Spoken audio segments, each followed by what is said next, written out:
Le Dieu de ce siècle a aveuglé. Il y a deux choses dans cette expression.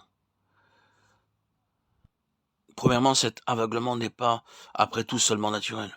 Il est surnaturel. Dire que le terrain naturel est aveugle n'est pas tout dire. Non, il y a quelque chose de bien plus sinistre à propos de cet aveuglement. C'est de l'aveuglement surnaturel. Mais de l'aveuglement surnaturel néfaste. C'est l'œuvre du diable. C'est pourquoi donner la vue spirituelle est toujours chargé d'un si terrible conflit. Personne ne parvient jamais vraiment à voir et à comprendre par l'esprit sans une lutte, sans avoir à payer un prix, sans une somme terrible de souffrance. Chaque portion de réelle illumination spirituelle est une chose coûteuse. Pour cela, Paul devait être souvent sur ses genoux en faveur des saints. Je fléchis les genoux, Éphésiens 3,14. Je prie afin que le Dieu de notre Seigneur Jésus-Christ, le Père de gloire, vous donne un esprit de sagesse et de révélation dans sa connaissance. Éphésiens 1,17. C'est quelque chose pourquoi il faut prier, et ce n'est pas sans importance que dans la lettre aux Éphésiens, la prière soit beaucoup en association avec ce qui est révélé dans le chapitre 6. Car nous n'avons pas à lutter contre la chair et le sang, mais contre les dominations, contre les autorités, contre les princes de ce monde de ténèbres, contre les esprits méchants dans les lieux célestes. C'est pourquoi prenez toutes les armes de Dieu, prenez ceci et cela, continue-t-il à dire. Faites en tout temps par l'Esprit toutes sortes de prières et de supplications. Éphésiens 6, 12, 18. Les ténèbres, priant en tout temps, afin que le Dieu de notre Seigneur Jésus-Christ, le Père de gloire, vous donne un esprit de sagesse et de révélation dans sa connaissance.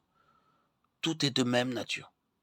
L'explication se trouve dans le Dieu de ce siècle. Dans cet aveuglement spirituel, nous sommes contre quelque chose de surnaturel. Nous sommes contre toutes les forces cosmiques du mal, toutes ces intelligences qui opèrent pour tenir les gens dans l'aveuglement.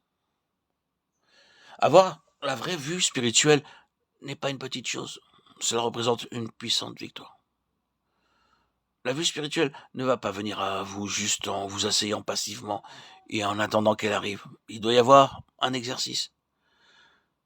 Quand vous êtes réellement en quête de compréhension spirituelle, vous êtes en plein contre les forces du Dieu de ce siècle. C'est une bataille surnaturelle. Aussi, chaque partie de ministère qui va être un ministère de vraie révélation sera entouré de conflits. Il y aura conflit auparavant. Le conflit continuera durant le temps du ministère et peut suivre après. C'est ainsi. En ceci se trouve alors le besoin d'être exercé à propos de la lumière. Pendant que vous m'écoutez, ne considérez pas la chose comme acquise. Ne croyez pas que vous la possédez. Vous devez ensuite traiter avec le Seigneur de manière très précise au sujet de ce que vous entendez, afin que ce pourquoi il cherche à se frayer un passage dans votre vie pénètre en effet en vous. Ne vous abusez pas en supposant que parce que vous l'avez entendu, vous savez maintenant. Peut-être que vous ne savez pas, peut-être que la lumière n'a pas encore été libérée.